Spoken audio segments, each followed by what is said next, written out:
we are live with our 7th Annual Paralysis Meetup. It's really good to have everybody with us. For those of you who may be joining us for the first time at a Here Now Project event, my name is Kenny Salvini. I am the co-founder and president of the Here Now Project. And yeah, a little bit about us as an organization is our mission is to connect and empower the paralysis community in the Pacific Northwest. And up until the last 6 months, we've been doing that with in-person private support meetings all up and down I-5 and out on the peninsula, as well as social gatherings like bowling events, barbecues, potlucks. We do quarterly educational forums called the DACWA Forum, which is our tremendous committee of longtime wheelchair users. They call themselves the Disability Advocacy Coalition of Washington. It's a mouthful, but they are a formidable group that have brought a lot to this organization. And you know, lastly, we do our annual meetup, which usually is in person up in Tukwila. Over the last 5 or 6 years, we've done that. But given the COVID-19 situation, we are pivoting our programming for now. And so that is why you guys see us online right now. And we've done a pretty good job of pivoting all of our kind of social activities to the virtual space, because, you know, for those of you who may be new to spinal cord injury or disorder, we have found that it's all about getting knee to knee with people who have been where you've been, so that you do not have to reinvent the wheel when it comes to your recovery. It's you know, that's been my personal experience, that it's not what you know, it's who you know. And I you know, one connection changed my life and it saved my life. And now, you know, that sent me on a mission to connect with as many people as we could. And you know, that started 8 years ago at a barbecue with 7 of us sitting in a circle, 7 power wheelchair users. And that was the inception of the Here Now Project. And now, you know, here we are almost a decade later, and we've got a fellowship of over 500 people, you know, whether it's paralysis survivors and their families.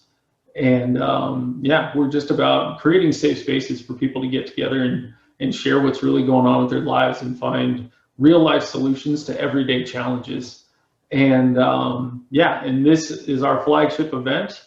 I wish it could be in person and we could get all in our circle and do our normal introduction, but given Zoom's capabilities, we'd probably be stepping on each other's toes for the most part to try to do introductions. And so what we've done is we've pulled together a couple of polls, and we can pull up one of those polls right now to have everybody fill out to just let us know what your injury or diagnosis is. And so you can just select one of those and hit submit. If you are a family member, a parent, a partner, sibling, caregiver, or other supporter, you can check that bottom one. And I'll do that as well. I'll give everybody a second to click that. And then we've got one more poll as well that is asking how long you or the person you are supporting has been injured or diagnosed, just how much experience you guys have. So we can pull that one up in a minute as well. And yeah. But yeah, you know, one of the great things about this this COVID-19 deal, the silver lining, is the fact that, you know, we're not tethered to the Pacific Northwest to bring people together. This virtual space allows us to pull in a lot of people from all over the country. And here is your other poll right now, if you guys want to fill that out. And we'll probably display the results of that poll after our keynote speaker that I'll introduce just here in a second. But yeah, like I was saying, the great thing about the virtual space is we're bringing people together from all over the country, and you know, yeah, people not having to travel and get stuck in traffic before our big annual event's been a big problem. And we can, like I was saying, we can pull people in from all over the country, which kind of brings me to our keynote speaker that I will turn things over to here in a sec, and that is Josh Basile, who is a tremendous advocate. You know, he's somebody I've actually looked up to for quite some time.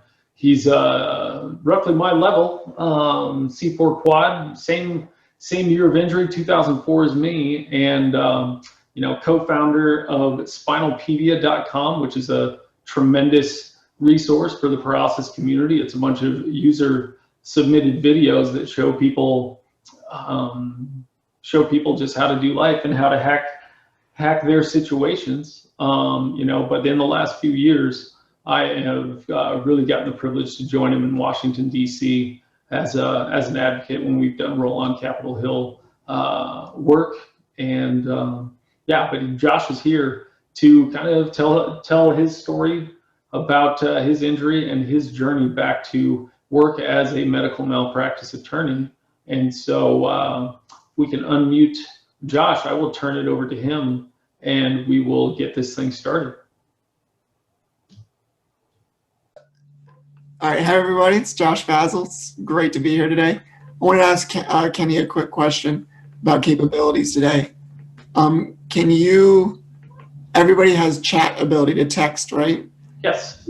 If somebody wanted to ask a question, can they say, I'd like to ask a question, and then you could unmute them?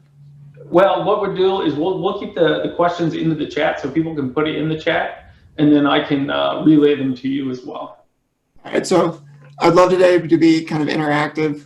When anybody ever wants to ask a question as I'm going along with my journey, I want you guys to be able to do that. So I'll just kind of start from the beginning. I was injured August 1st, 2004. I was on a family vacation at the beach. I was 18 years old at the time, and a wave picked me up in the ocean and slammed me on my head and shattered my neck. That day, I became a C4-5 quadriplegic. Was on a ventilator for about 4 weeks, then transitioned. I was able to get weaned off of it and went to National Rehabilitation Hospital, where I did my inpatient rehab for 3 weeks. I'm on the East Coast, right outside Washington, D.C. I'm now living in Bethesda, Maryland. But so my journey was one where it's just like all of us with our spinal cord injuries, we're just trying to figure out how to restart this new life with paralysis. It changes everything. Every way that I did things before, I had to figure out how to do it differently. I like to tell people that before my injury, I did things 1 million ways, and now I get to do it 1 million new ways, 1 million different ways, and it's still, as I'm going along my journey, you'll see it's really about figuring out your path forward. But today, I'm really going to dive deeper into my employment journey and how I was able to reach where I'm at. And the big thing with employment journeys, especially disability employment journeys, there's so many different ways of going about it. And we all have so many different levels of injuries, so many different functionalities, so many different community supports, family supports, so many different access to just life and where we're at with our age, with our vocational training, educational training, past work experience. So whenever you think about your employment journey, as I'm talking, I very much want you to understand that there's so many ways of doing this. It's just a matter of figuring out what works for you and developing a custom game plan that you feel comfortable with and that you want to test out and execute. So my employment journey, I was 18, like I mentioned, and so I just only had 1 year of college under my belt. It was always a goal of mine to continue my college education as much as I could to the point of graduating. So that's what I focused on next. I was able to do that through my state's vocational rehabilitation program. Ours in Maryland is called DOORS, Department of Rehabilitative Services. In Washington State, it's the Division of Vocational Rehabilitation. So every state across the country has its own vocational rehabilitation program, which has the goal of getting a person with a disability to employment. And everything in between that is their job to get you educated, to get you trained, to get you to have the technological training needed to be at that work, and they will invest in you to get you trained. So my state's vocational program ended up paying for my undergrad. They ended up paying for driving training. At the time, I was doing a lot more exercise, and I was able to get my arms strong enough to drive a vehicle. Since then, I've actually lost a little functionality, so I'm not able to do that anymore. My vocational rehabilitation came to my home and outfitted my office space so that I could have a place where I could do my homework. I got a high-speed scanner. I got special trackball system to control my mouse. I got a mouth-controlled system to use my mouse with my mouth. I got Dragon Naturally Speaking. So I got all these different technologies that allowed me to do my schoolwork at a high level. The high-speed scanner I used to, whenever I had any books, for them to be able to be chopped up and scanned in, and so I can do all my books digitally, whether on my computer or on my iPad. So I did my undergrad, and after doing my undergrad, I did very well, and I was able to convince my vocational rehabilitation program to actually let me apply to law school. And next thing I know, I got into law school, and they actually paid for me for my legal education as well. And I was able to go all through law school without ever flipping a page with my hands because of my functionality. And the next thing I knew, after 3 years, I graduated magna cum laude in the top 5 of my class, which was a tough feat in its own, but I treated it very, very seriously, and I worked my wheels off while I was doing it. So then while I was in vocational rehabilitation with my state, I was also able to get into this program called WIPA. And what's interesting about the WIPA program is it allows somebody to figure out how to navigate the employment world before becoming employed. And when I talk about navigating it, so many persons with disabilities have Social Security benefits. And what does that mean when you try to get a job? You get some gainful income, but Social Security basically is a program where you have to remain poor. You have to have less than a certain amount of assets, a certain amount of income. And with that being said, I was on SSDI. I had to figure out what to do and how to be able to communicate any earned income.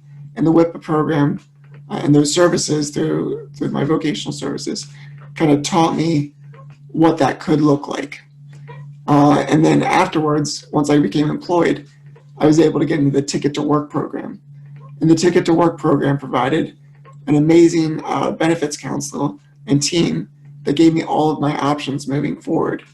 For me particularly, I needed to get into my state's Medicaid buy-in program. So across the country, there's 45 different Medicaid buy-in programs that exist. Basically, in 1997, Congress passed a bill called the Balanced Budget Act, and in 1999 passed the Ticket to Work Incentive Improvement Act. And both of these pieces of legislation basically said that we know people that are on Medicaid and need community supports, especially with significant disabilities, are not going back to work. So in order to allow them to get back to work, they basically created these legislative pathways for states to design programs to allow persons with disabilities to work within their state and to keep their benefits. And that's why it's called Medicaid buy-in. And there's usually a premium attached where you pay a specific amount of money and you buy into Medicaid with a disability. In my state, in Maryland, it's the max you have to pay is like $55. But other states have created sliding scales that actually allow you to earn more, and the more you earn, the more you pay into the system. So I always think of it as work more, pay more, or earn more, pay more. And it's a system that I believe is really, really fair, because the more you earn, the more you should contribute to the system to contribute to your care.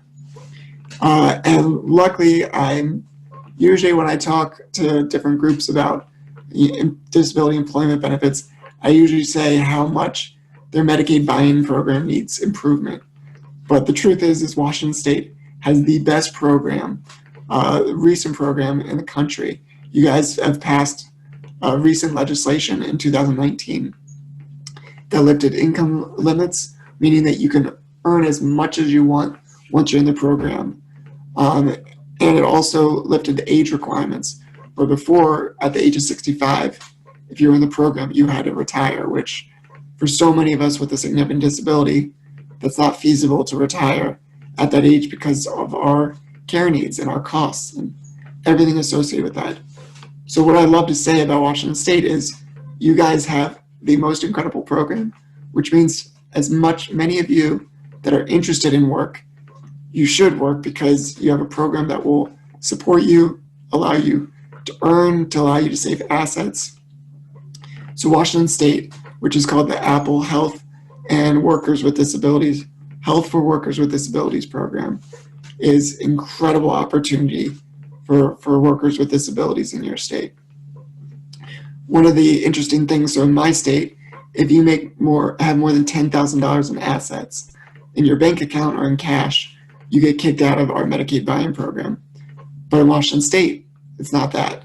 You guys can, as much as you can earn while you're working, you can continue to keep those assets, and which is known into an independence account. And those independence accounts basically are looked at separately from a Medicaid system of what are known as countable resources, countable assets. So this is an incredible program that you guys have to really earn as much as you can, choose a career path of your choice, and to work as hard as you possibly can, and to provide for yourself, provide for your family, and provide for your future. There's so much more that we can talk about when it comes to strategies of navigating vocational rehabilitation programs. So a lot of people have worked with the vocational system and have absolutely loved it. Others have absolutely hated it. And so much of it comes down to your caseworker.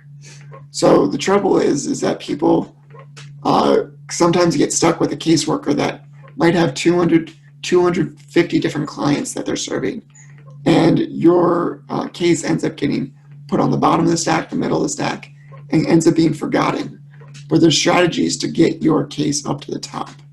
And those strategies are weekly communication or bi-monthly communication, where you just reach out, keep them updated on how you're doing grade-wise, what your educational pursuits are, your vocational training, any updates on job searches.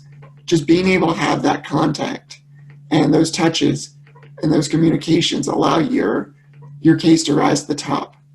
Another big thing is going through your state's vocational services and checking off every single one of the programs and services that can benefit your life and getting as many of those services to help you. The more complicated your case is, the more likely it's going to be looked at by that person, and the more likely you're going to be provided services to actually benefit you. So when I was injured and first met with my caseworker, I went through every single program and service that they had and asked, I'm curious about this. I came in with questions. We talked through it. Next thing I know, I've been able to benefit so much and not have to do it alone.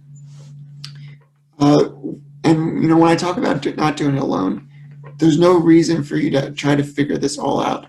I love saying this. There's no point to reinvent the wheel. There's people like myself that are job mentors or people that are employed or gone through vocational rehabilitative services and talking with them about their experiences, how they've done it. It's just the more that we can communicate as a team, the more we don't have to do it alone, the more we can learn from each other. I started spinalpedia.com, which is now the world's largest paralysis video mentoring network in the world. And the whole idea behind it was, not having to do it by yourself. Whenever I see somebody else with a spinal cord injury doing something, whether through a video or in life, it kind of kicks me in the butt to say, Josh, you can do it too. So with Spinalpedia, what we did is we collected content throughout the internet. Most of it comes now from YouTube. And we break down each video that we upload by physical functionality. So if you come to the site, you put your exact movement in, you register, put your exact movement in. Next thing you know, you can go through our database of over 16,000 videos. And next thing you know, you have anywhere from 500 to 1,000 mentors to show you what's possible within your unique world. And also, so that's one of the tips and tricks of the rehabilitative services is to really figure out as much as possible how the program can benefit you, and then actually let it benefit you. Don't be afraid to say, yes, I want to test it out. The worst thing that can happen if you test it out, a special service, is you learn that didn't work for you, or you learn that it did work for you, but you're not going to know until you try it. If you don't like your caseworker, you can ask for a new one. So many people don't know that.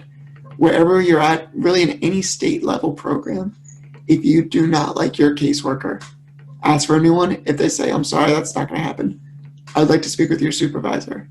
And the supervisor then can reassign you to a new caseworker. And it can be the biggest difference in your quality of care, your quality of services, if you get somebody that works for you. During my time with vocational rehabilitation services, I had many different caseworkers, mainly because it's a big turnover position. So I was in VR for a while because I had to do my undergrad, then law school. So I was in it for a good 7 years. Not everybody needs to be in VR that long. Not everybody wants to go to school that long. They choose not to go to school that long. But I'm a gluten for punishment, so I did do that, and I stuck it out. But during those 7 years, I did have about 5 different caseworkers, and a bunch of those caseworkers were in and out, meaning like they used this as a temporary position within their career, and they moved on to a different type of service afterwards, or different job position. So that's another big tip and trick of any government program. You do have choices, but you need to be able to speak up for yourself.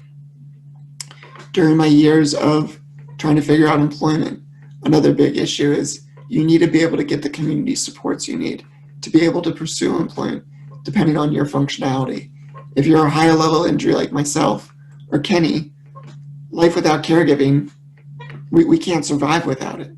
But if you're a quadriplegic, there's so many different community support programs that are available that you need to be able to kind of work with the system to be able to get the caregiving you need. A great resource to be able to figure that out so you don't have to do it alone is your Center for Independent Living. And Centers for Independent Living are all across the country. If you Google Center for Independent Living and then your county or your state, it should populate. And usually you just put your zip code and address to find the one that represents your local jurisdiction. And what Centers for Independent Living do is they then can break down and provide all the different types of programs that exist to allow you to live independently and give you options on what to pursue. Oftentimes it's up to you to pursue them, but it's so key to be able to know what the options are and then to be able to pursue it. When you're pursuing these programs, one of the biggest things is being able to get as many friends on your side. And when I talk about friends, the best friends that you can make are your elected representatives. So a lot of people don't know this, but connecting with your representatives, you don't always have to make an ask. You could just treat it as a relationship. So early on in my injury, I reached out to my representatives, whether it's local representatives, state level representatives, or federal level representatives. I think the state level is really your best friends that you can make. But so your state level representatives, usually it's broken down into different districts. So my district, I have one state senator that represents my district and 3 delegates, which basically is like the House of Representatives. They're congresspersons. But those 3 delegates and that one state senator, I reached out to them in letters saying my story. I have a spinal cord injury. This is my functionality. I'm your constituent. I know you represent us. And I basically just let them know who I am, what my story is. And then, whenever I had issues along the way with getting state resources or community supports or getting denial letters, I always reach out to my elected officials saying, this is what's happening. This is the letter I received. Is this going to be my future? What can you do to help? And I cannot tell you enough how many times the friendships that I built with my elected representatives have opened doors, have broken down barriers. It's just, they're there to help. You voted them in, your community voted them in. They're there to help you and serve as much as they can to improve your quality of life. That being said, they're not there to do everything. This journey that we're on, this employment journey, this life journey, we have to be our own captain of our ship. We dictate what direction we go in, where we're going to go next. But there's so much to be said that we don't have to do it alone. We can have crewmates, we can have friends, we can have family members, we can have caseworkers, we can have elected representatives to help us along our journey. And that's not a weakness to be able to ask for help. It's a strength to know that we don't have to do it alone and that we can get people to get behind us to make life a little bit easier. And it's this injury, the paralysis, is the most difficult and hard injury to ask for. It's the most expensive injury to ask for, but it's a journey that we all can do and live incredibly beautiful, fun, meaningful lives. Yes, they're going to be different, but different is still so much fun and so meaningful. So along all that stuff, I want you to know, during your employment journey, during your life journey, you don't have to do it alone. During your employment journey, I want to be a resource for you guys. I give you a one-on-one mentor. I can, when you're ready, when you get employment or before getting employment, we can talk strategies. Kenny as well. His team of advocates have your back. That's why they're doing this. That's why this program today is existing, because people care and we are united when we come together. We are stronger when we come together. So I just want to let you know that, having you find your voice, having you find your wheels and finding your purpose in life, there's still so much that can be done. It's just a matter of you figuring it out and testing the waters out and seeing what works for you and what you want to do. We could talk more about strategies for getting hired, finding jobs. The biggest thing when it comes to becoming employed, and Kenny said this earlier, it's not what you know, it's who you know. And that's such a big part of becoming employed. Your community, your networks, they're there. You might as well ask. If you don't ask, you'll never receive. And that you can treat your community as your crewmates, as your friends, as whatever you want to look at it as. So what I always tell to people when they're looking to find a job is to communicate with your community, your networks. Let them know that these are your skills, these are your talents, this is your ability to contribute, and this is what you're interested in doing. Do you know of any jobs that are available? Do you know where I could be a perfect fit? I'm ready to work. I'm ready to give it my all, and being able to do that should be one of your first steps in trying to find a job. Always use your community. Always use your network. Secondly, is getting online and getting a good resume put together, figuring that out, and understanding, yes, there's going to be gaps in your resume, but you can fill those gaps in with volunteer work, with contribution, persons with disabilities are natural problem solvers. Every single day we wake up, we have to figure out how to survive. We have to figure out how we're going to get from A to Z throughout the day. We have to figure out how to manage a team of caregivers. We are natural problem solvers. Natural workers have management skills, have working skills. We really can do it all, given the opportunity to show what we have. So the next thing is going online and putting out resumes. If you want to work for the federal government, there's an incredible opportunity through the Schedule A programming, which basically allows our resumes to get to the top of the stack when it comes to job interviews and job placements. The federal government recognizes that there needs to be more workers with disabilities, and the way that they've done it was basically created a portal through Schedule A to get us to have better opportunities and having more looks at our resumes and who we are within the job process of federal jobs. There's also a lot of online job placement agencies, or if you go to Indeed or any of these other, careerbuilder.com, being able to apply for jobs that are online. I want everybody to think of it this way. It truly is a numbers game. I've heard people, oh, I applied for, these 3 jobs or these 5 jobs. I didn't even hear back. And they quit after putting 5 job resumes out there. That's not the way this works. You've got to put out hundreds of job resumes out there, because the fact is that the way that the job market looks like right now is that there's hundreds of people applying for all these positions. And the more that you apply for, the more opportunity you have for that interview, more opportunity you have to be able to get that next job. But it's so much is a numbers game. And it's just not being afraid to put yourself out there. So much of employment, or just life in general, is having the confidence to put yourself out there and being a little vulnerable. It is scary, but it's incredible what happens when you do put yourself out there, and what comes towards you in your future. If you're willing to get yourself out there and be able to take on what the next chapter is in life, so many new things come your way that you wouldn't have had if you didn't try. So try, having a willingness to try, being creative and putting yourself out there.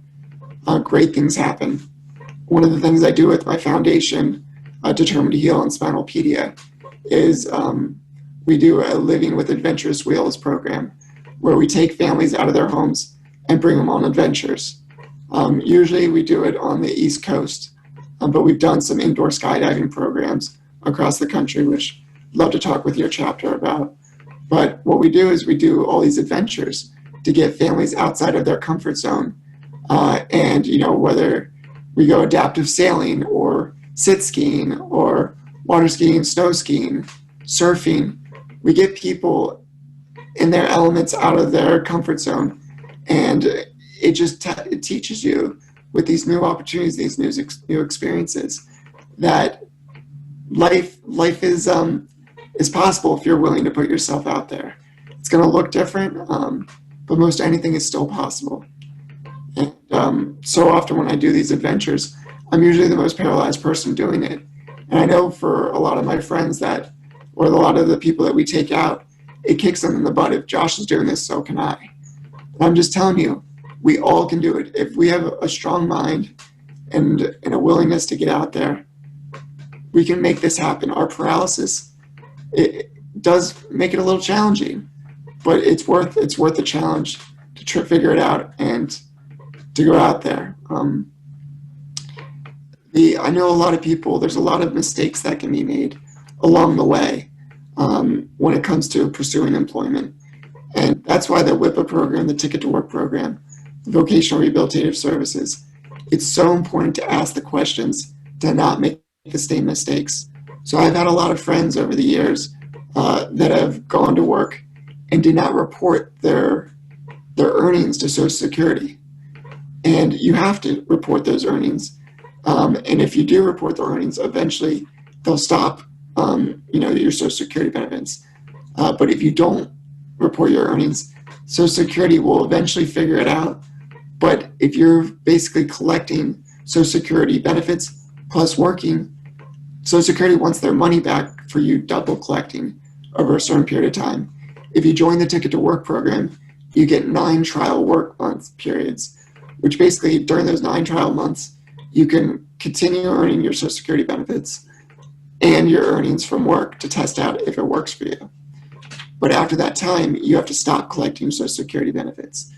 And if you continue, Social Security is going to want their money back.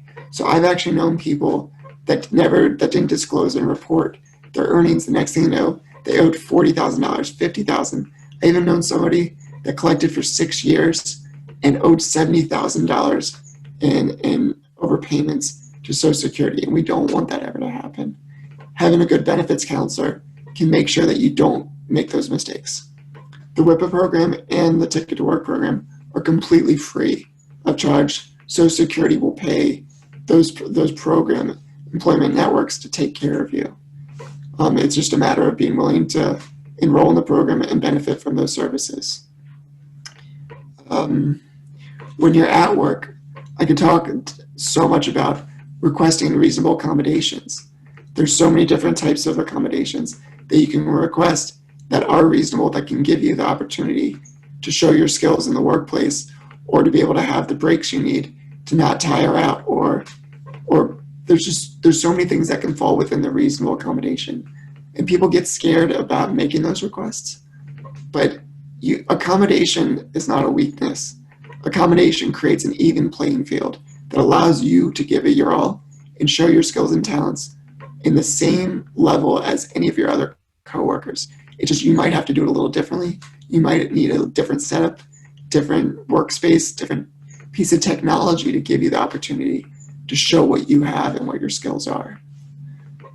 There's also a lot of people ask during the interview stage about disability disclosure. Do I say if I'm in do I have a disability to a company? There's nothing to be said that you have to say that you have a disability. That's one thing. The only time that you have to do disclosure disability is if you are requesting a reasonable accommodation. But disclosing your disability in some instances can be advantageous. It can really work to your advantage to be able to disclose it. Other situations, it might not, and it's on a case-by-case basis on what your comfort level is with your disability and what the position that you're trying to actually apply for.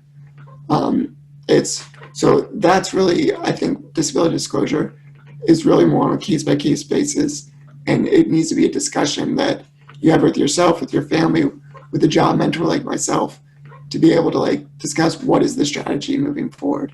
Key is, let's land this job, let's get this job, really whatever it takes to get it.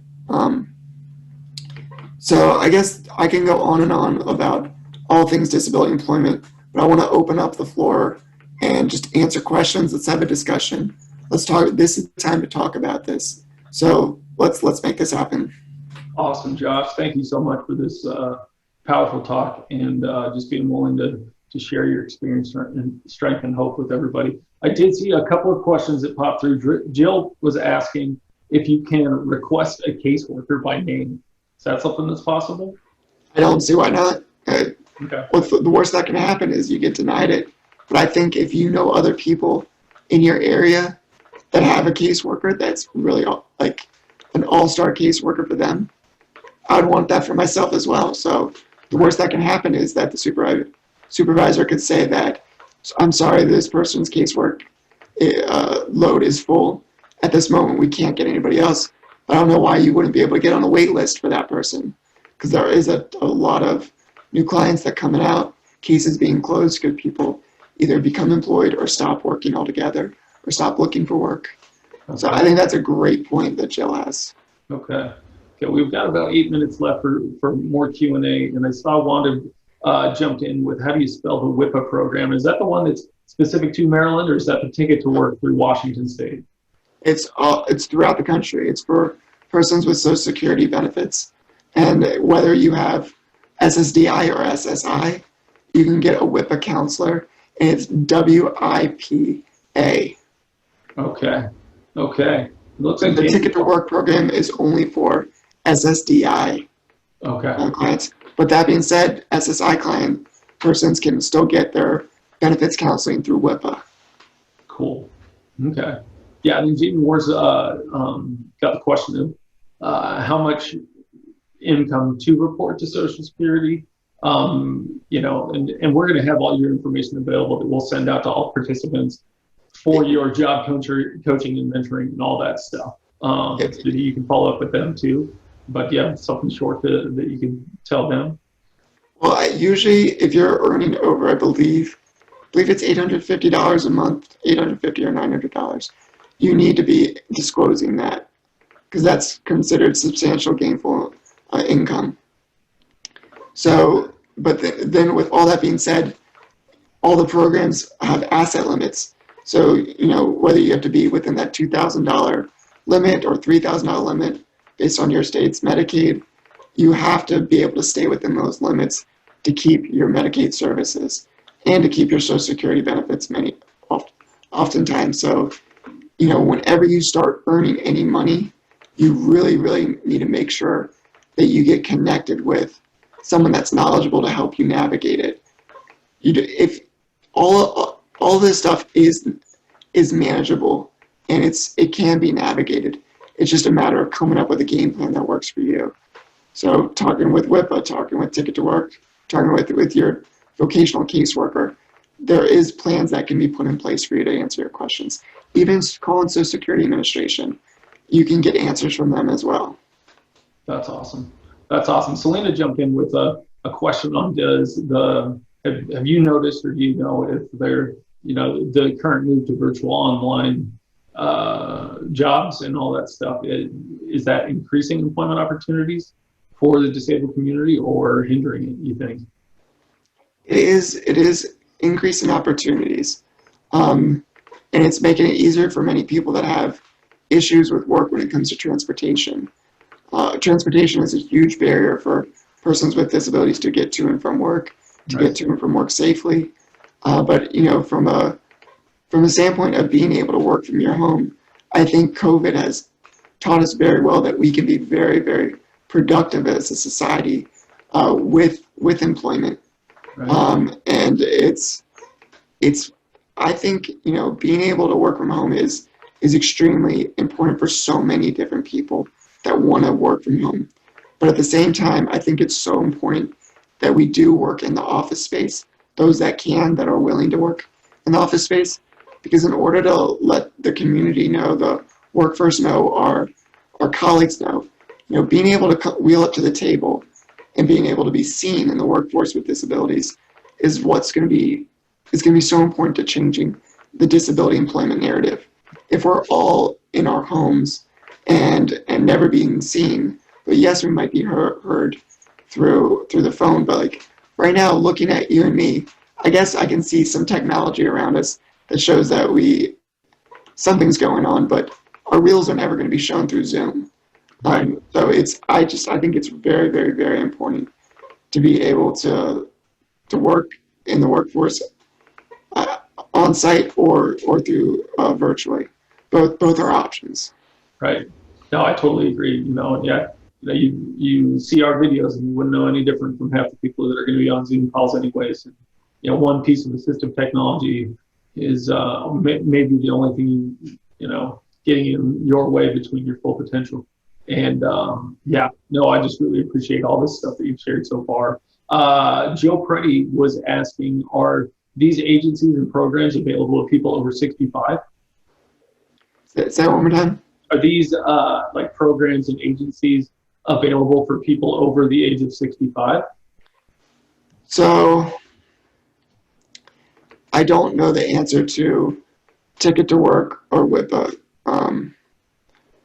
I know that your Medicaid buy-in program opened up to over 65. That's something I would need to do research on and make sure I get an accurate answer with.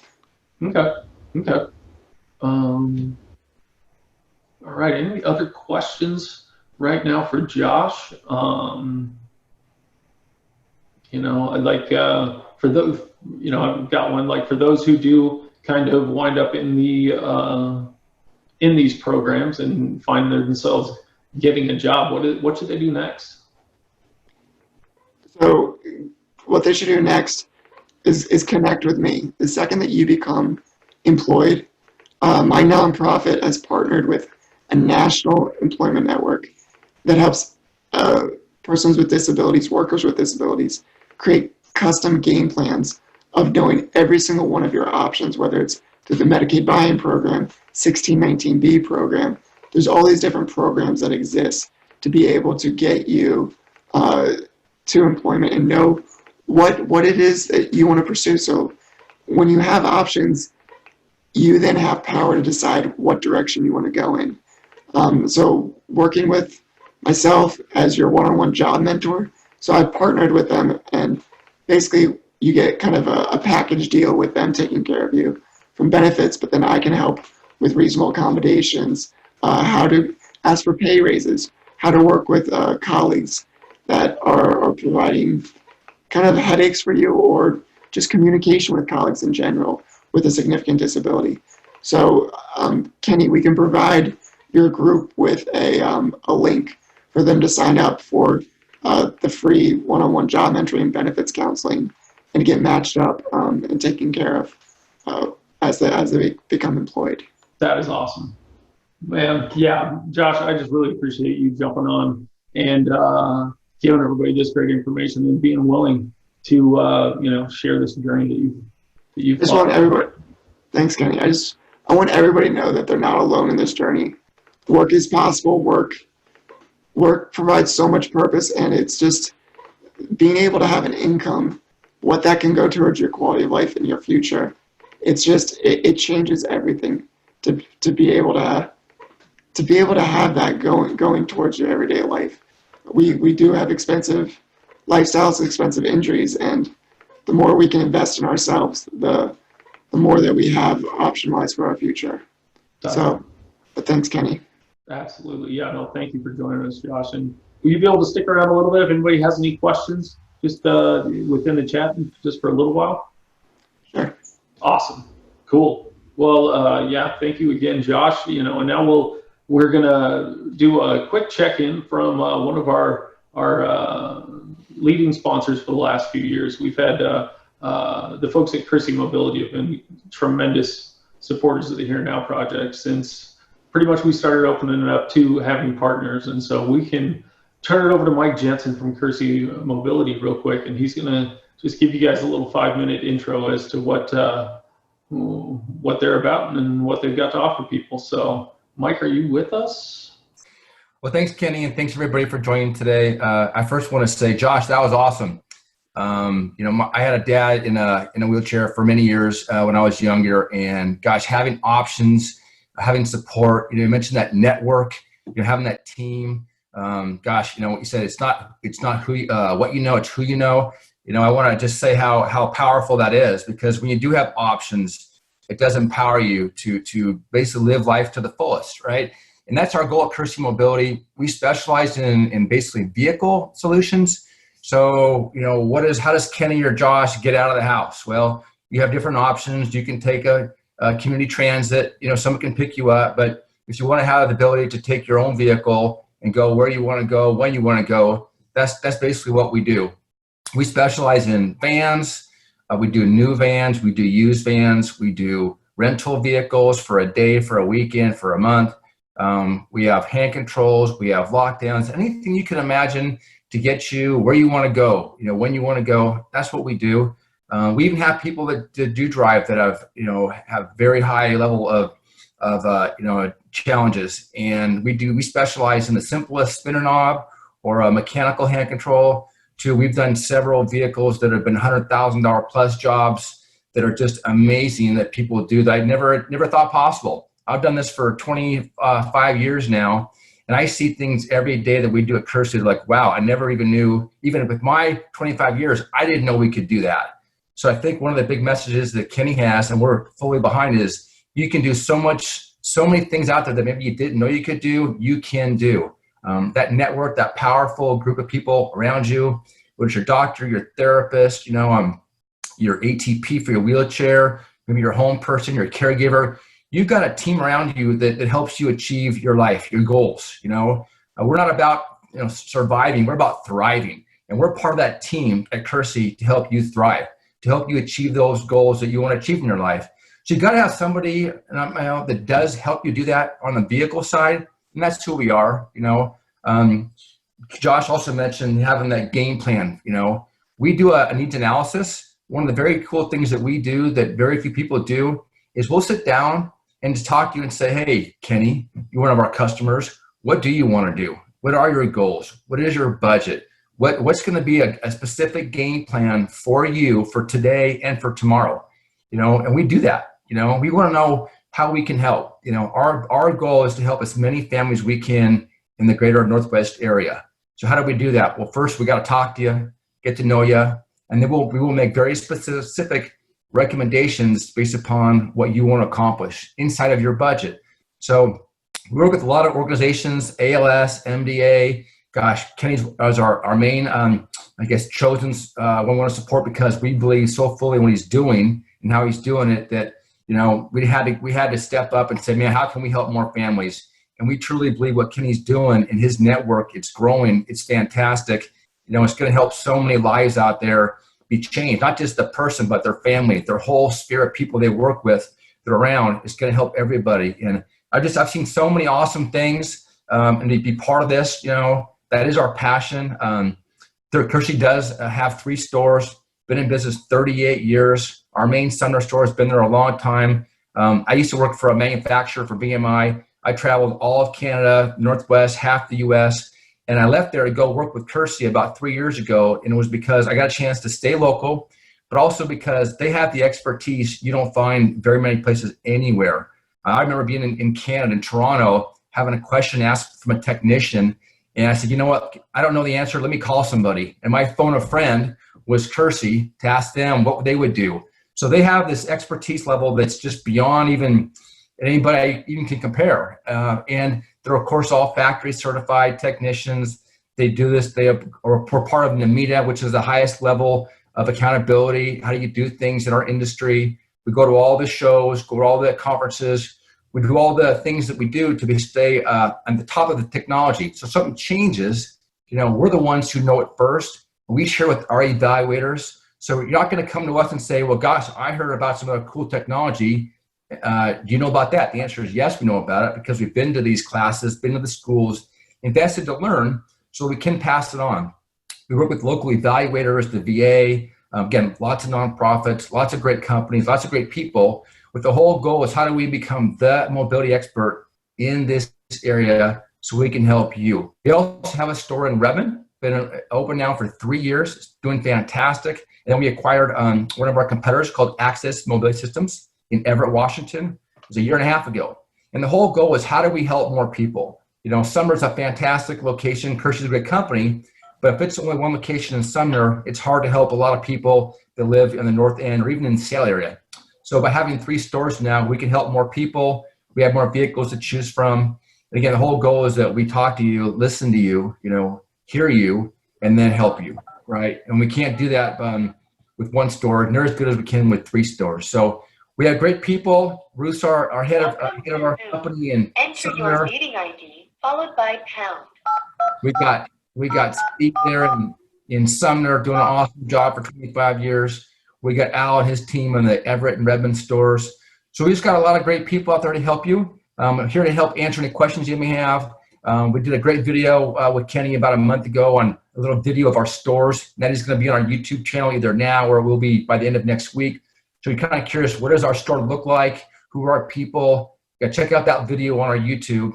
Again, I'm here, so if I can help you in any way possible, just call us. We're not a high pressure, high sale company. That's not our style. We're here to help you, listen to you, and then provide you the best solution for you specifically. So that's it, Kenny, in a quick nutshell. Thanks for having us on today, and I appreciate all you're doing for us. Thanks, Josh. Great message today, and have a great weekend.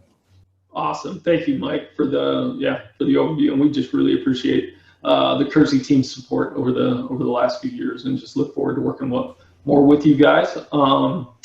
Yeah, you know, we've got a question on there that we might have you just tackle within the chat as we move on to the next part of our program, which is going to be a little trivia question. We're going to be pulling in a handful of our board members and just kind of introducing a few people and you know, giving away a few gift cards and stuff for the first people that can get the right answers on chat. And the first person that we're going to put on the hook is our board member and one of our co-founding members, Ian Mackay.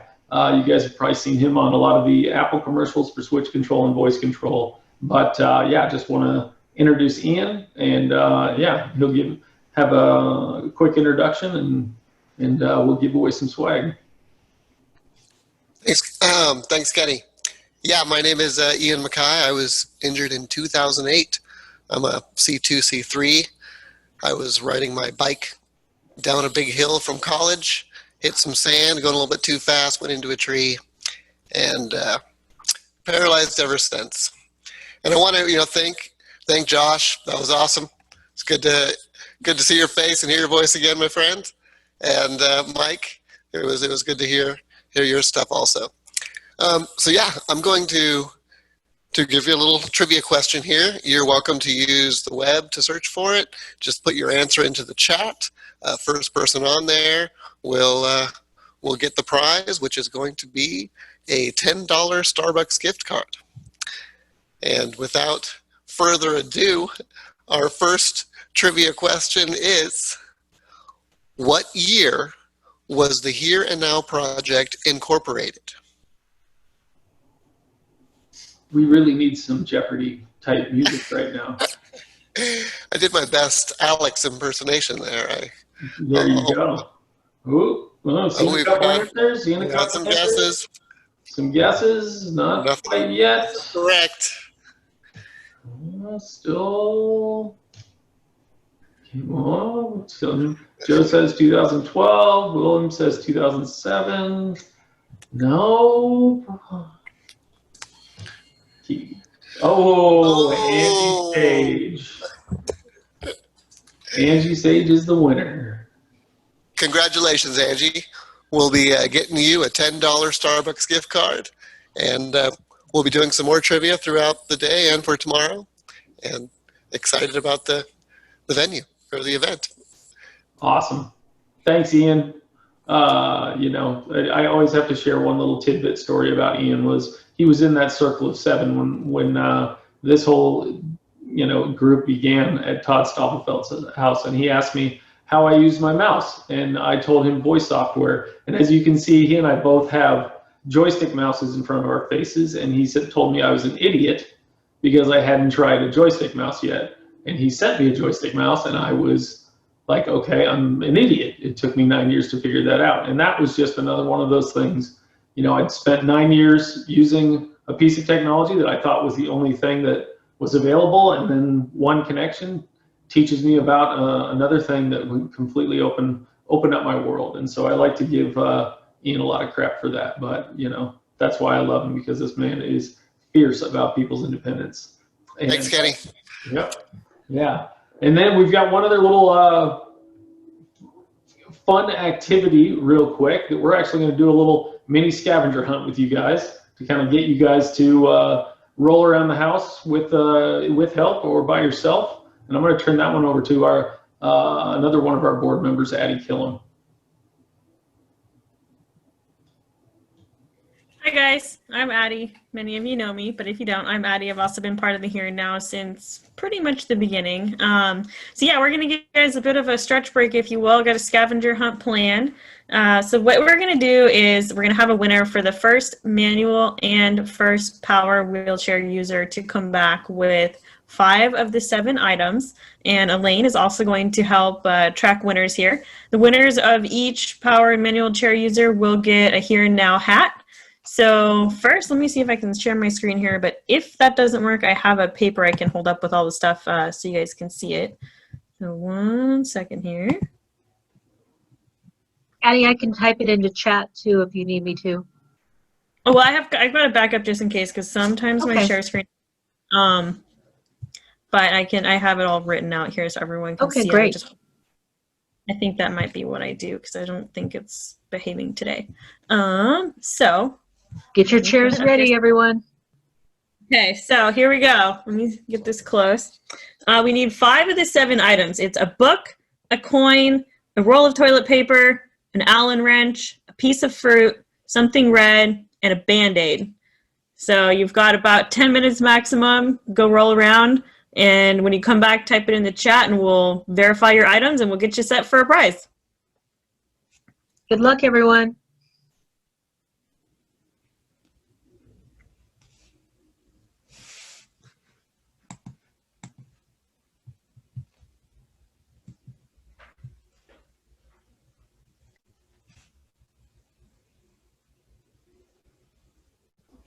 Oh, I was sitting here talking while it was muted. That was awesome. We should probably just keep announcing some of the things people should look for, just in case. What was it? A book, a coin. What else, Addie? Roll of toilet paper, Allen wrench, piece of fruit, something red, and a Band-Aid. This is where we Kenny, if something red could be the blood. Oh, geez. Blood? Well, I didn't counting twice. Something red could be blood. Yeah, don't cut yourself, Ed.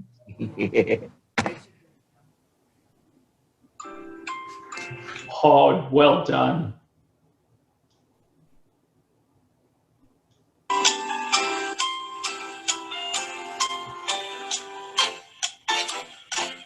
Who's doing that? That's great.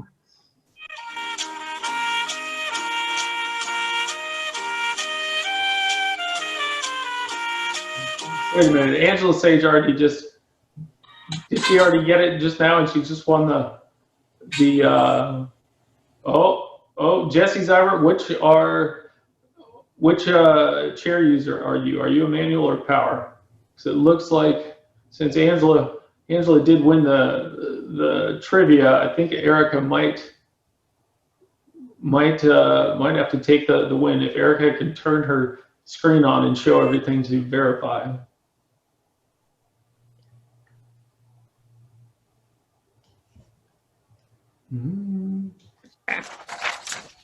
Do we have Erica?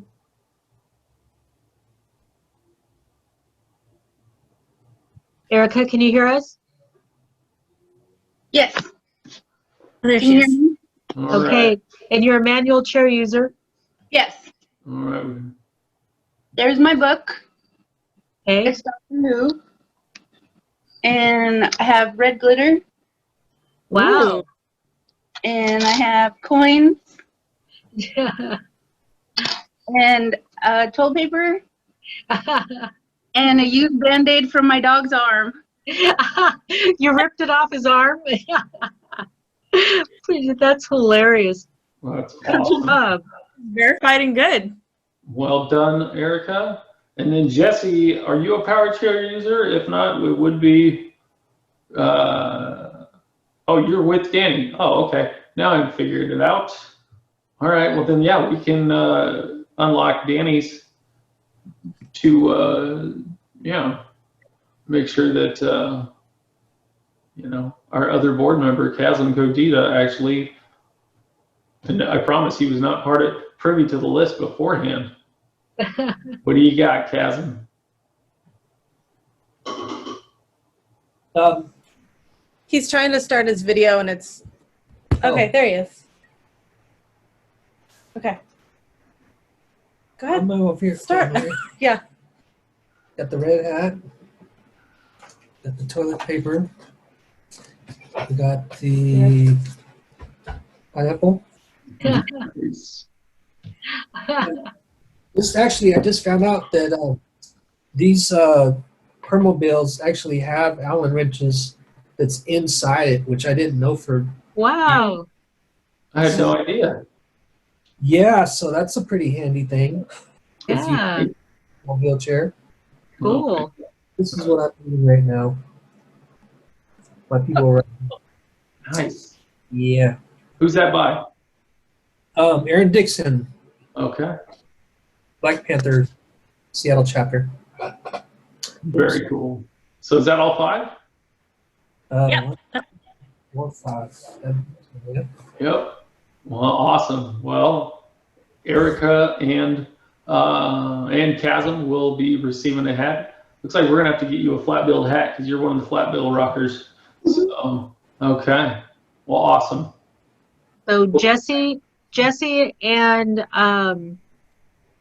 Erica, right? Yep. Those are the 2.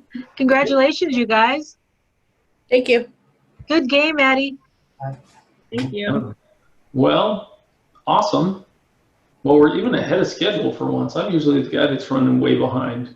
But, we might as well jump in. We've got another partner spotlight to introduce, another longtime supporter of the Here Now project, and that's National Seating Mobility. And I think we've got Joe Schumacher, one of the directors of operations, I believe, that is on to be able to share. We can unmute Joe and let him, have his screen up.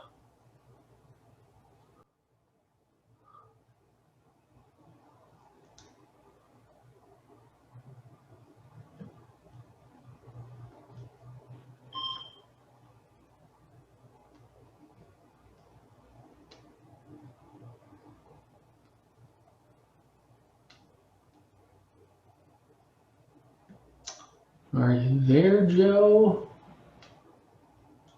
I am here. Can anybody hear me?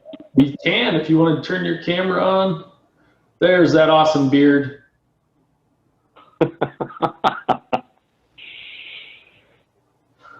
All right. Well, Kenny, is it possible for me to share a PowerPoint? I think you should be able to. Rob is running our technical stuff. Let's see if this works.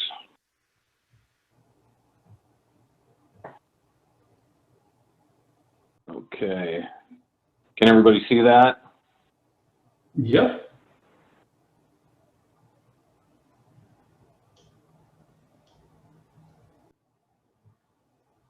Okay. Well, I want to start by saying thanks to the Here and Now Project for inviting us to participate and be a part of the program.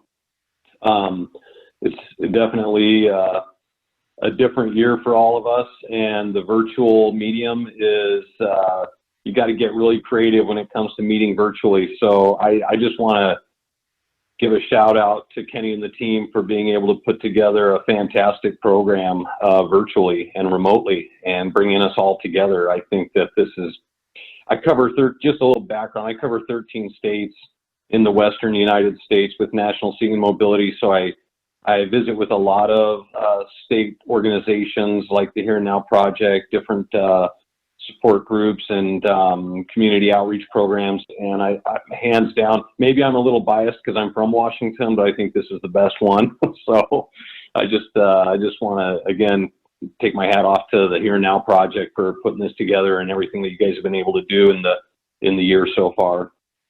I wanted to, and you guys, everybody can see my the slide that I have up for national branch coverage, right? Sure can. Okay, so I just wanted to take an opportunity just to do an introduction again with National Seating and Mobility. We've been in Washington now for roughly 6 years, starting up in Mount Lake Terrace with the branch up there. But you know, in the scheme of things, that's still relatively new comparatively. When you look at some of the other CRT providers out there, I'd say we're one of the new kids on the block. And so I wanted to just have an opportunity to once again kind of revisit who we are, what we do, give you some contact information for some of the local branches and the support team that we have out there. So just a real quick overview. We're a national, as the name would suggest, we're a national company. We started back in '92 back east. That's why you see a lot more blue dots on the East Coast. We're very, very strong in the California area as well. We work with Kaiser. We're their preferred provider for the state of California. And so that helped with a lot of growth for us down there. But the Northwest, and then as you look at this map, some of the areas that I cover, Washington, Oregon, Idaho, Montana, down into Utah, Colorado, and Nevada, those areas are probably the newest areas that are markets that we've entered since our founding back in '92. We're still growing. We just added a branch in Grand Junction, Colorado that's not showing up there. And the reason I'm bringing this up is, you know, as you folks are traveling, visiting some of these other states, our service and our support for you, more than likely, unless it's the Dakotas, as you can obviously see, there's a gap we need to fill there. But we have support just about everywhere you're going. And what's not represented on this map is we also have a branch in Alaska. We have a branch in Hawaii. We are the only national to have a branch in Alaska and Hawaii. So if you're traveling to those beautiful locations, we have somebody there that can support you on the other end. We are also now in Canada. So as of last year, we have locations up in British Columbia and working on some additional branch locations over on the east side as well of Canada. So national seating is probably officially now could be considered international seating and mobility. 150 plus locations. That's growing. In fact, I just literally got back home yesterday from a new team that we hired in Salt Lake City, and in addition to our Las Vegas branch, we hired another ATP to join our team there. So we're constantly growing, constantly adding new locations as well as new ATPs.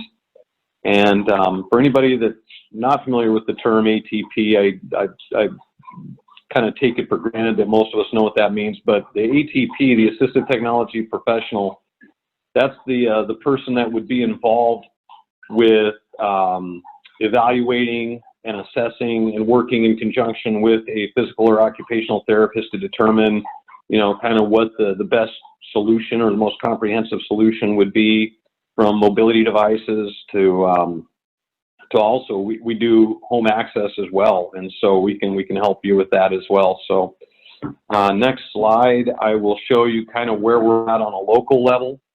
So we have 4 branches serving the Western Washington area: Mount Lake Terrace, Federal Way, Lacey, and Aberdeen. So we've really got that I-5 corridor covered. And then also down into Vancouver and Portland, which is, I should say Vancouver is serviced out of Portland.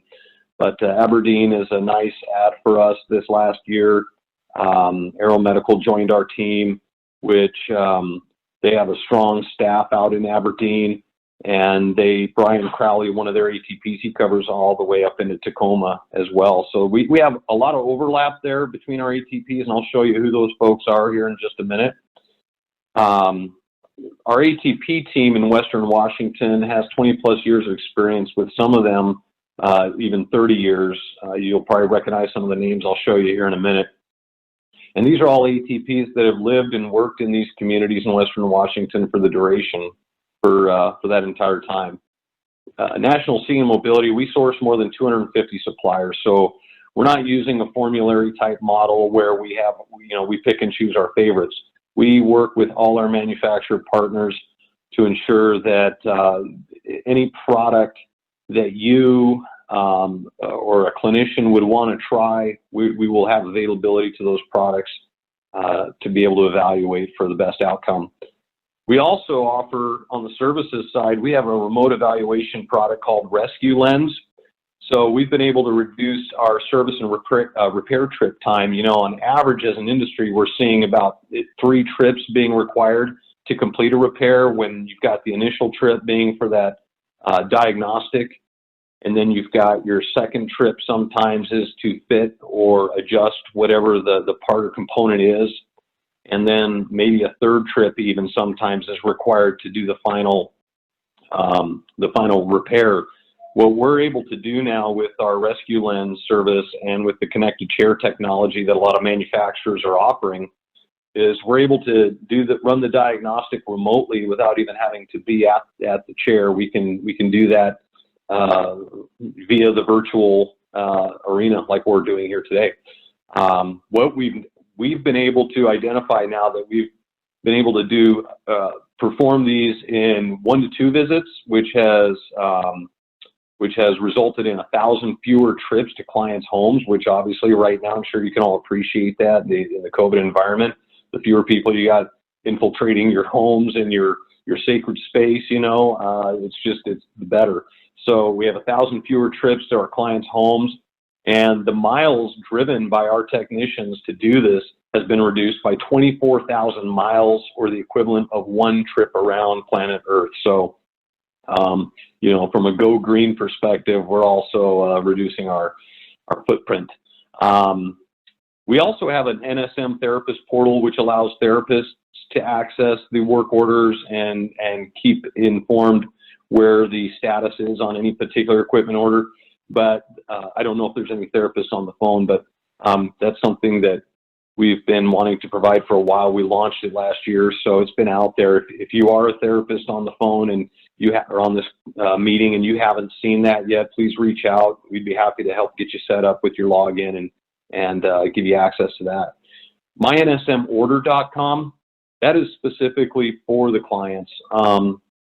For those of you that are using equipment, you can actually, on your smart device, you can receive updates or access it, initiate it yourself. We can push feed it to you, or you can just go out and look at it on your own to see where your order is at in the process. You're not having to call your ATP or your local branch and track that down and try and get a hold of somebody. You can, it's at your fingertips, literally. So speaking of client care, I just really briefly wanted to mention that we do have a Serving Safely initiative. Our branches meet all the CDC requirements from sterilization, from masks and gloves. If a client shows up at one of our branches and doesn't have any of those personal protective measures, we will provide those for you. We maintain our social distance whenever possible. Of course, with some of the evaluations, you got to get a little more up close and personal, but we minimize the need for that whenever possible. So that's just one of the initiatives that we have in place and have had in place since March. It was almost immediately after COVID hit and we went into lockdown that we launched the Serving Safely initiative. And then just so you can have some contact information, give you a little visibility onto who the support team is in these different branches. We have 3 ATPs working up in our Mount Lake Terrace branch. Neil Jackson's been around forever. Some of you might recognize his name. That guy has been out there plugging away for about the last 30 years. Federal Way, we have Doug Eckness, who's also been here for about 25 plus years in the market. Lacey, Dan Stewart, he goes back to the Providence days. He started working with Providence when they had a home health care department at Providence in Olympia. And then Aberdeen, Bruce Thompson and Brian Crowley equally. They've been around quite a while, 25 plus years.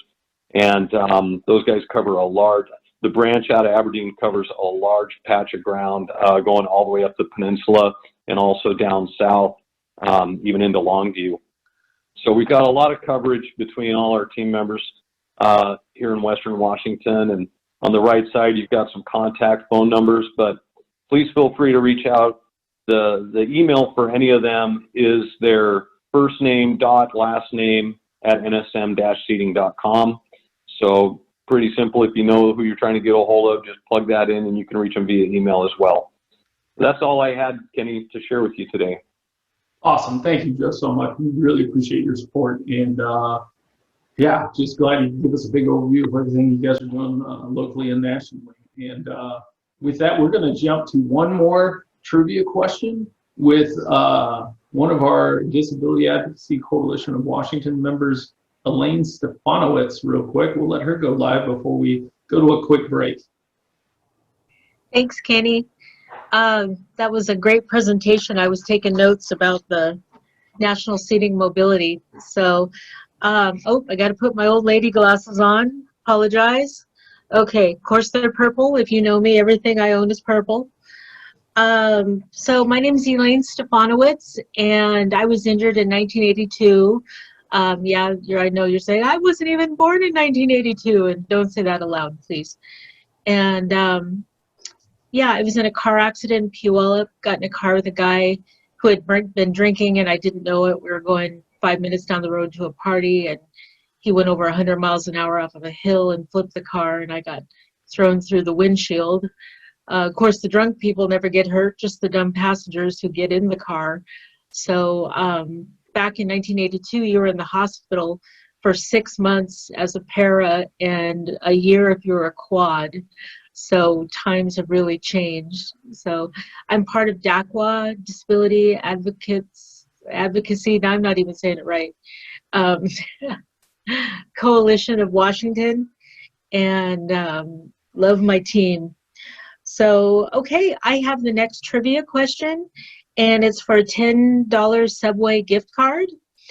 And if you're ready, what is this again, it's the first person who writes this in the chat.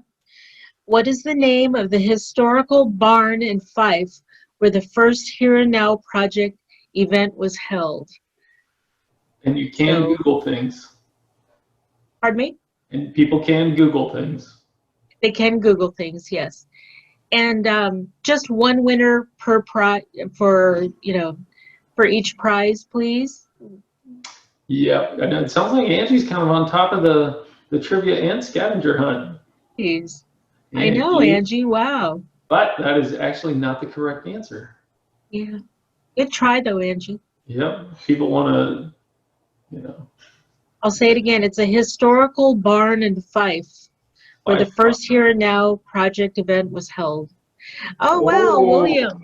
William Wilbur. Yeah. Thank Okay. you. Good job, William. You Awesome. got it. Well, that's All awesome. right. Thanks, everyone. Thank you, Elaine. I just, Yeah. can't thank the DACWA and Elaine and the whole crew for all the support they've had in planning these events and bringing all this stuff together. We have a scheduled 10-minute break that we've kind of run over on just a little bit. So we're going to do a 5-minute break. But before that, we are going to take one of our traditions with our Here and Now meetup is a group photo. So what we're going to do is we're going to have everybody turn their cameras on before we go to break. And so we can snap a big group photo of our Zoom, if everybody could turn their screens on.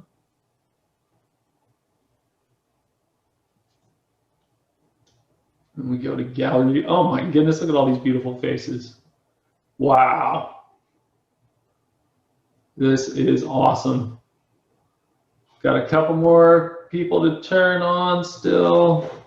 See Roland, looks like Mr. Lewis still needs to, my goodness. Wow.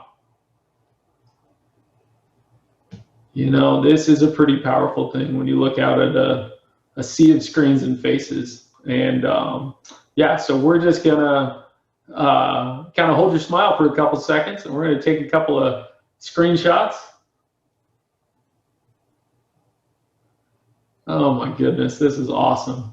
Garrett, glad you made it on. Perfect.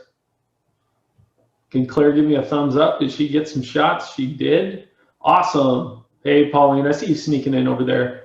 Well, cool. Well, then for now, we're going to take a 5-minute break. Let you guys stretch your arms and wheels and anything else you want to stretch. Use the bathroom, get some water, and then we're going to jump back on with our private breakout meetings, which is always kind of the piece de resistance of these events. So, yep, we'll be back in 5, and we'll see you guys in a minute.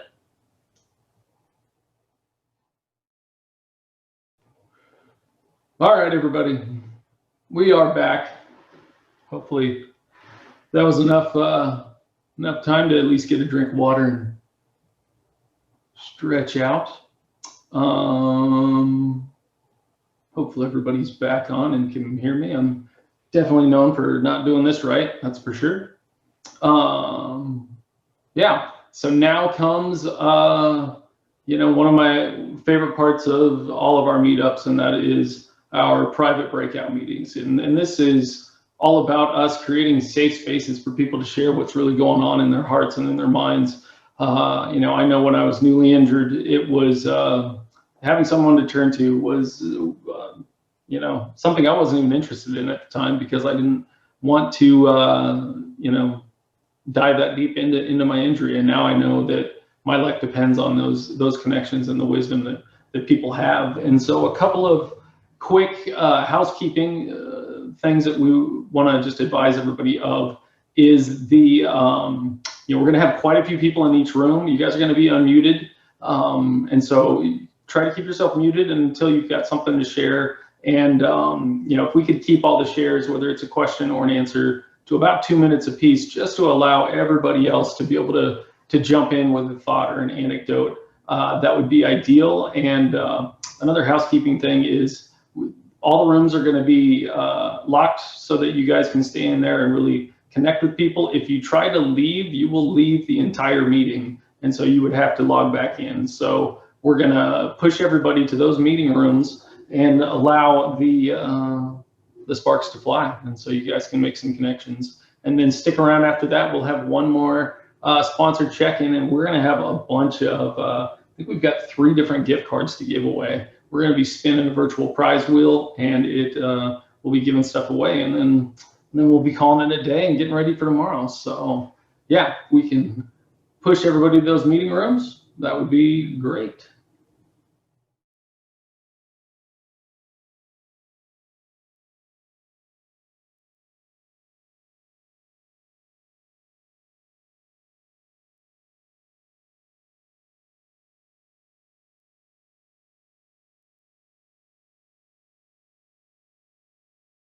Whoops, I think we cut out quicker than I imagined. Sorry about that, guys. Hopefully you guys didn't get dragged out in the middle of your conversations, but I'm hoping that you guys made some meaningful connections. Uh-oh, now it says my bandwidth is low. Maybe we'll have everybody turn their cameras off for now if they can.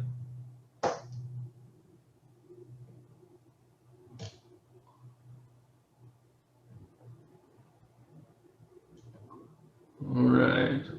Hopefully people can hear me.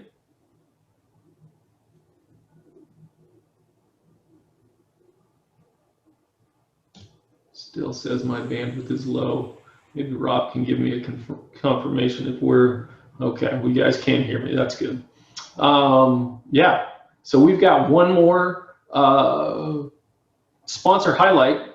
If we can jump in and let Christopher Selwood jump on from Cure Medical. A lot of you guys got a chance to meet John Kosterman at our meeting, at our meetup last year. And he apparently gets paid time off sometimes. So this guy's on vacation, and Christopher graciously has offered to step in and give us a couple minutes for a Cure Medical spotlight. Chris, are you on? I'm on. Can you hear me okay? Absolutely. Go for it. Fantastic. Listen, I appreciate you letting me in today. As you pointed out at the beginning, John Kosterman, I believe he's out hunting, so he's enjoying a nice long week doing that.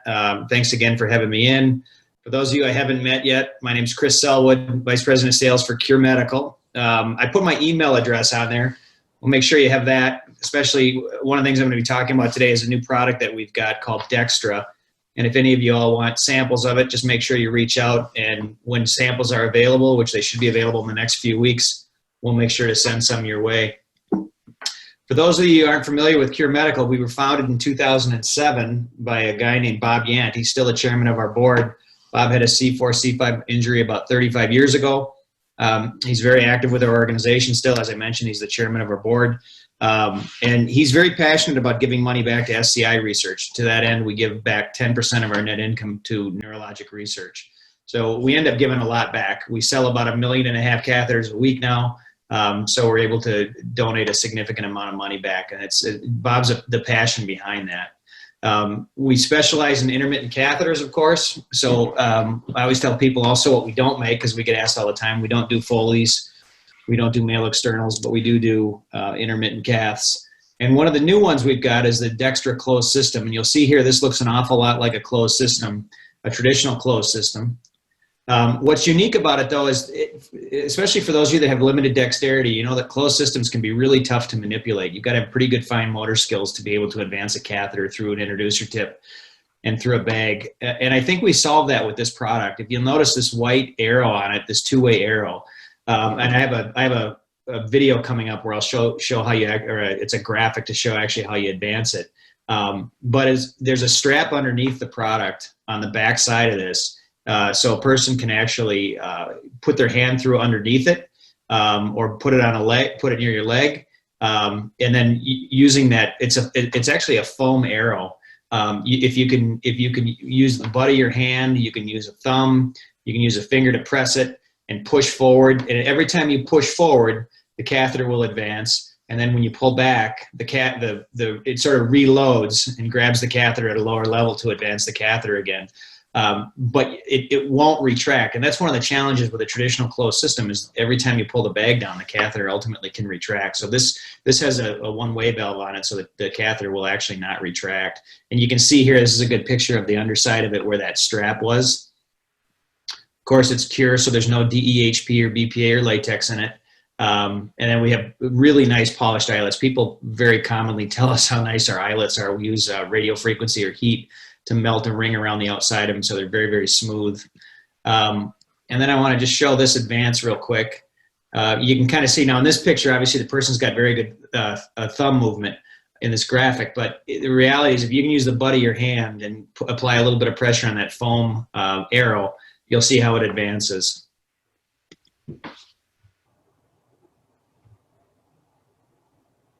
And beginning on the 1st of October, you'll certainly be able to go to a Cure website. We'll publish this once it's available. It's not technically up and running. You'll be able to access it from curemedical.com. You just click on Dextra and you'll go to a dedicated website to request free samples. in the meantime, on that first slide, and I'll make sure you all have it. I'd be happy to go back to it. But the first slide had cselwood@curemedical.com. If any of you on this WebEx today or on this Zoom call today would like additional samples or any samples, let me know, and we'll put you on a list, and we'll make sure to get those out as soon as possible. So again, I appreciate your time today. I know this is quick. It was just a few minutes, and I apologize up front for the technical issues we had. But thanks again for having me. I really appreciate it. No, thank you for your time, Chris. Appreciate you jumping on for John and sharing that new technology. That's exciting. And we'll have your contact information is going to be available on our website. Once this event is over, all the main meeting room has been recorded, and we will be breaking it up and putting it on an expo page on our website. And yeah, so you guys will be able to get a hold of Chris and or John. So yeah, thanks again, Chris, for your support and for being a part of this. And yeah, so we've got one more trivia question that we're gonna jump to Miss Meg Paulson. So we will let her introduce herself, and we'll give away, I think, another gift card. And then we got a little prize wheel, a virtual prize wheel that we're gonna give away a handful more cards available for all participants. So take it away, Meg. Hi, everybody. My name is Meg Paulson, and I was born with spina bifida over 55 years ago. And I've been a disability advocate for over 30 years. And that's kind of what led me to the here and now. And I've really enjoyed becoming more and more involved, helping educate my community, because that's really my passion and brings a lot of fulfillment to me. So anyway, our next trivia question is, and I think, Kenny, aren't we doing one manual and one power chair? Nope, this is just one person. Okay, just one person to answer. Okay. Yeah. So what is the #1 cause of spinal cord injuries? Anybody but Angie Sage? No, not falls, not divings. Accident would have to be, MVA. That would be Brian Zadorozny. Yes, so motor vehicle accidents. Well, that's awesome. And what does he win? He wins a $10 Starbucks gift card. Awesome. Well, that's great. Well, thanks, Meg. We really appreciate your experience, strength, and hope that you've been sharing with the DACWA committee and with the Here and Now. It's been, yeah, we have been spoiled by your advocacy and your activism. So, yeah. Yeah, we're going to wrap this thing up. We're going to be live again tomorrow from 12 to 3 Pacific time. We're going to be checking in with more trivia giveaways. We've got presentations, very fittingly, on disaster preparedness. We picked that out about a month ago, before the hill on right above my house was on fire from all of the Sumner grade fires, and this guy didn't have much of a plan. So it's going to be awesome to have Maria Sutter on to talk about disaster preparedness. And then we will also be hearing from Northwest Access Fund, Body Point, Ram Mount, and Valitas Consulting. And then we're also going to have some home modification videos. A bunch of our members submitted some videos showing the ways that they've kind of hacked their houses, whether it's kind of the low buck modifications or the ground up remodels that people have done. And yeah, and even more giveaways. We're going to have a bunch of swag and all that stuff. So just want to thank all of our sponsors. Kersey, it was good to see you, Mike, and Joe from NSM, and Chris for jumping on right at the end here. And yeah, for those of you that are new to the Here and Now project, we're going to be continuing to do this stuff virtually for the foreseeable future. So we hope we can see you guys online even after Sunday. We're going to have virtual support meetings and our quarterly DACWA forums and all that stuff. But until tomorrow at noon, we will let you guys have your evening back. You guys have a great night, and yeah, we'll see you in less than 24 hours.